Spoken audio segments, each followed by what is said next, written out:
नमस्कार, मैं हूं प्रज्ञा मिश्रा और आप देख रहे हैं प्रज्ञा का पन्ना। पैगंबर मोहम्मद साहब की जिन बातों को लेकर बीजेपी की प्रवक्ता रही नुपुर शर्मा ने मजाक उड़ाया था, हम उन बातों के पीछे की सच्चाई जानने की एक सीरीज कर रहे हैं। उसी सीरीज के तीसरे वीडियो में आज बात होगी नुपुर शर्मा के मजाक में जिक्र किए गए सफेद घोड़ों की।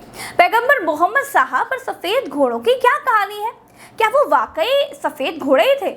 सफेद घोड़ों का इस्तेमाल आखिर क्या था? सफेद घोड़े या घोड़ों जैसी क्या चीज थी? घोड़े ज्यादा संख्या में थे या एक था? या घोड़ा सिर्फ कहने के लिए था? वाकई में वो कोई शक्ति थी या कुछ और? आज पैगंबर मोहम्मद साहब की सीरीज में सरल भाषा में इन्हीं पर बात करने वाले हैं। दोस्तों, ऐसी ही सही जानकारियों के लिए डाउनलोड कीजिए कुकू एफएम। हर घर में कुकू एफएम, क्योंकि कुकू एफएम को हर घर में सब सुनते हैं। मैथोलॉजिकल, बायोग्राफी, साइंस और हिस्ट्री, आजादी से पहले और आजादी के बाद के बारे में आप सब कुछ जान सकते हैं। द डिस्कवरी ऑफ इंडिया की ऑडियो बुक की समरी भी आप सुन सकते हैं, जिसमें देश के पहले पीएम पंडित जवाहरलाल नेहरू ने पूरे भारत की स्वतंत्रता गाथा को किताब में कैद किया है। दोस्तों, असंख्य विषयों पर ज्ञान से भरी 4000 से भी ज्यादा ऑडियो बुक्स आपका इंतजार कर रही हैं। अगर आप मेरे प्रोमो कोड घर 50 यानी GHAR50 का इस्तेमाल करेंगे तो ईयरली सब्सक्रिप्शन जो कि 399 रुपए का है, वो आपको मात्र 199 यानी कि 199 में मिल जाएगा। ऑफर केवल 11 से 19 जून तक का ही है, इसका ख्याल जरूर रखिए।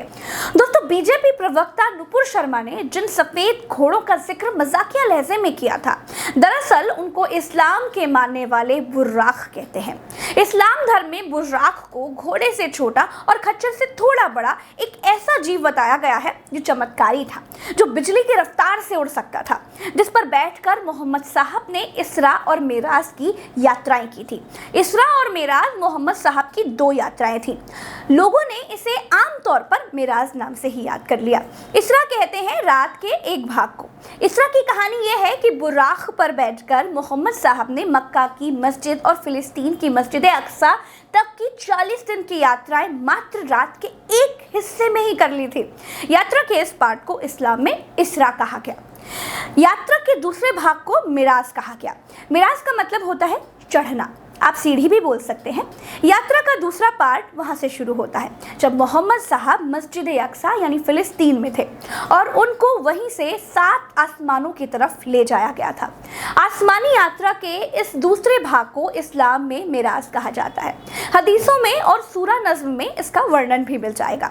इसरा और मिराज की घटनाएं इस्लाम धर्म में चमत्कारी मानी गई हैं। दोस्तों, 40 दिन की यात्रा रात के एक थोड़े से भाग में कर लेना किसी इंसान के बस की बात तो है नहीं। उसी तरह रात के उसी भाग में आसमानों की सैर कर लेना भी एक अनहोनी सी घटना थी। लेकिन कहते हैं जो इंसान की सोच से परे होता है वो भगवान के लिए, ईश्वर के लिए, अल्लाह के लिए चुटकी का खेल होता है। इसी तरह की घटनाओं को इस्लाम में मुअज्जज़ा यानी चमत्कार कहा गया। दोस्तों, हर धर्म में ईश्वर में दैवीय शक्तियाँ बताई गई हैं। जैसे मुस्लिम धर्म में बुर्राक की कहानी है, वैसे हिंदू धर्म में गणेश जी की सवारी मूषक, शेरे वाली माता की सवारी शेर है, रावण के पास मन की गति से चलने वाला पुष्पक विमान था। ईसा मसीह के बारे में कहा जाता है कि वो छूकर ही दीन दुखियों को ठीक कर देते थे।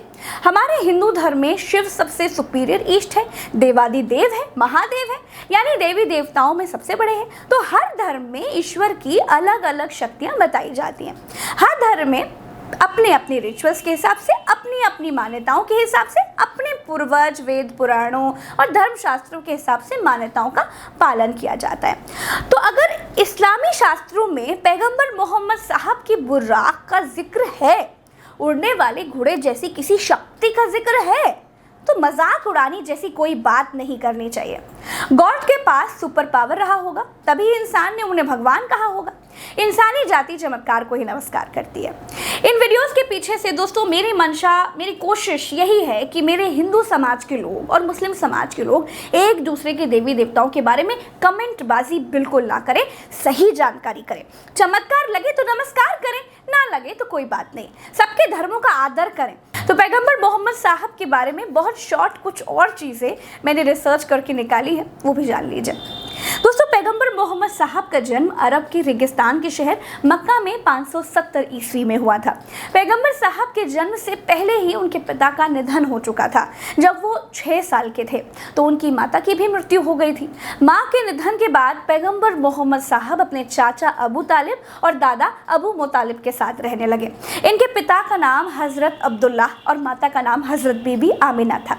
पैगंबर मोहम्मद की पत्नी हजरत आयशा के मुताबिक पैगंबर मोहम्मद घर के कामों में भी मदद करते थे। घर के काम करने के बाद वो प्रार्थना के लिए बाहर जाते थे। कहा जाता है कि वो बकरियों का दूध भी धोते थे और अपने कपड़े खुद ही धुलते थे। पैगंबर मोहम्मद साहब मूर्ति पूजा या किसी भी चित्र की पूजा के खिलाफ थे। यही वजह है कि उनकी कहीं भी कोई तस्वीर या मूर्ति नहीं मिलती है। इस्लाम में मूर्ति पूजा की मनाही है। पैगंबर मोहम्मद साहब इस्लाम के सबसे महान नबी और आखिरी पैगंबर हैं। कुरान के मुताबिक एक रात जब वो पर्वत की एक गुफा में ध्यान कर रहे थे तो फरिश्ते जिब्राइल आए और उन्हें कुरान की शिक्षा दी। जिब्राइल के अल्लाह के नाम का जिक्र करते ही मोहम्मद साहब ने संदेश पढ़ना शुरू कर दिया। अल्लाह का संदेश मानकर पैगंबर मोहम्मद साहब जिंदगी भर इसे दोहराते रहे। उनके शब्दों को याद कर लिया गया और संग्रहित कर लिया गया। दोस्तों, पैगंबर मोहम्मद साहब का विश्वास था कि अल्लाह ने उन्हें अपना संदेश वाहक यानी मैसेंजर चुना है, इसीलिए वो दूसरों को भी अल्लाह का संदेश देने लगे। मोहम्मद साहब की लोकप्रियता इतनी बढ़ गई कि मक्का में प्रभावशाली लोगों को खतरा महसूस होने लग गया। 622 ईस्वी में मोहम्मद साहब को अपने अनुयायियों के साथ मक्का से मदीना कूच करना पड़ा। उनके इस सफर को हिजरत कहा गया। इसी साल इस्लामिक कैलेंडर हिजरी की भी शुरुआत हुई। दोस्तों, मदीना के लोग आपसी लड़ाइयों से बहुत परेशान थे। मोहम्मद साहब के संदेशों ने उन्हें वहां पर बहुत लोकप्रिय बना दिया। कुछ ही सालों में पैगंबर मोहम्मद साहब के बड़ी संख्या में अनुयायी हो चुके थे और तब उन्होंने मक्का लौटकर विजय हासिल की। मक्का में स्थित काबा को इस्लाम का पवित्र स्थल घोषित किया गया। 632 ईस्वी में हजरत मोहम्मद साहब का देहांत हो गया, पर उनकी मृत्यु तक लगभग पूरा अरब इस्लाम कबूल कर चुका था। तो ये थी पैगंबर मोहम्मद साहब से जुड़ी कुछ बातें। वक्त की मांग थी कि इन बातों को समाज के सामने बिल्कुल आसान भाषा में रखा जाए। दोस्तों, मेरी कोशिश यही है कि सब मिलकर रहें। मेरा भारत देश, मेरा देश संगठित होकर दुनिया भर के मुल्कों को पीछे करके सबसे आगे खड़ा रहे। मुझे यानी प्रज्ञा मिश्रा को इजाज़त दीजिए। आज के लिए इतना ही। चलते हैं। राम राम, दुआ सलाम, जय हिंद। दोस्तों, मेरे साथ ट्विटर पर ज़रूर जुड़िए। @प्रज्ञा लाइव नाम से मुझे खोजिए और फॉलो वाला बटन फटाक से दबा लीजिए। साथ आएंगे तो सच कहने वालों की संख्या और बढ़ जाएगी। फेसबुक पर फॉलो करिए और यूट्यूब पर सब्सक्राइब करना तो बिल्कुल मत भूलिएगा। सब्सक्राइब और फॉलो का मतलब ये होता है कि आप हमारे नियमित दर्शक हो जाएंगे। आधिकारिक तौर पर आप हमारे चैनल से जुड़ जाएंगे और साथियों की संख्या में इजाफा हो जाएगा। जितने ज़्यादा साथी होंगे, बात उतनी दूर तक ट्रैवल करेगी। समझ गए ना? चलते हैं। जय हिंद।